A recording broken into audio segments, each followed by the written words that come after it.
Hey, Dr. Don Russell here. I'm a psychotherapist, a trainer, and a professional speaker on the topic of trauma and trauma recovery.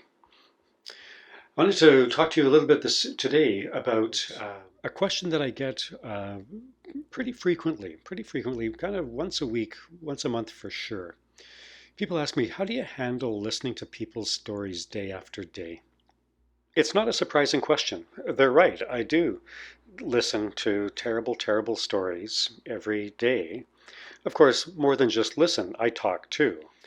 Those conversations are about the most emotionally, psychologically, and spiritually hurtful and harmful experiences of a person's life, day after day. Well, the truth is, I love it. I love what I do. And quite frankly, I wouldn't do it if I didn't love it. Here's the story that it goes a long way to explain. When I was in my 20s, I was living in an apartment with a roommate. The roommate was going to therapy with his girlfriend because there were some problems in their relationship. Okay, actually, the relationship was pretty terrible. So since I'm his roommate, I got to watch on the sidelines the process of the relationship being opened up for study and reflection and conversation.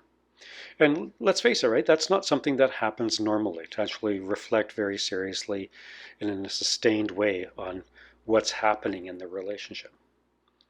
So I got to watch as my friend began to see what the relationship really felt like, and more importantly, why he stayed in such a dysfunctional relationship.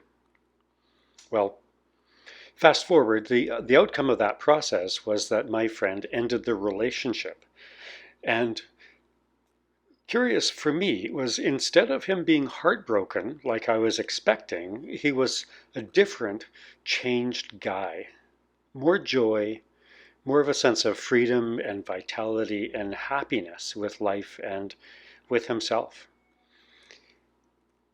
So I took note. He lost the relationship and he came out happier, healthier, and more free. See, my roommate's experience was a first look for me at the possibility of a person breaking free from old patterns and constraints and basically recreating life. And as I watched that and I took that in, I was hooked. You see, I've always had a deep yearning to make a difference in the world. I think everybody does. So something clicked inside me when I watched that. I saw an avenue where I could do that. Not change the whole world. I mean, let's face it, I'm not a narcissist. I'm not going to change the whole world. But if I can change some small corners of the world, one relationship at a time and one heart at a time, then man, oh man, I'm in. I'm in. Of course, before I could live out that passion and desire and that sense of calling, I had some work to do. Because, of course, I needed that freedom and that wholeness for myself before I could point the way for others. Physician, heal thyself, and all that stuff.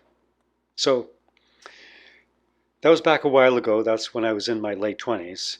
Fast forward to today, and I did that deep personal work, and I continue to do that personal work to get therapy for myself, to continue the journey towards greater healing and freedom and wholeness for me.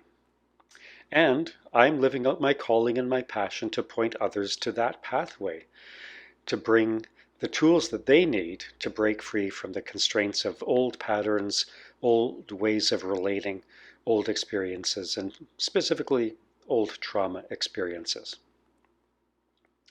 So back to that question that I get regularly, how do I handle listening to those stories day after day that are really emotionally, psychologically, spiritually painful? I can do it, and I love doing it because I know that there's something greater waiting for each of those people. I'm going to say that again because I really like that. I can do it, and I love doing it because I know that there is something greater waiting for each of those people. I know firsthand the incredible freedom and joy in knowing that you don't have to live like a refugee, to quote an old Tom Petty and the Heartbreakers song. And I love to take others who are ready to heal to that same place of freedom and vitality. So if you feel like you've been living only a fraction of your potential life, then there's a book coming out in the next year that is for you. And these videos on my YouTube channel are for you. Or if you're aware that there's an unhealthy pattern of responding to life circumstances or relationships, then that forthcoming book is for you, and this YouTube channel is for you. You probably already know that you simply can't will those things, those kinds of things, to be different through sheer determination.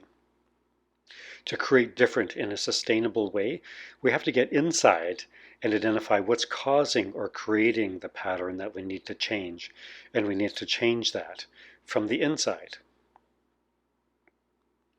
So rest assured, these videos that you'll find on my YouTube channel, the forthcoming book, plus working alongside a good skilled trauma therapist who knows the way, you can actually get from where you are today to where you want to be.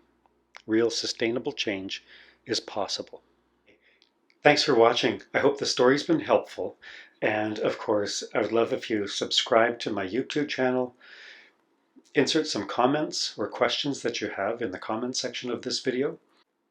And I look forward to you coming back and seeing more of my videos of meditations, resources for trauma treatment, and also some psychoeducation on trauma treatment. Go ahead and make your day beautiful.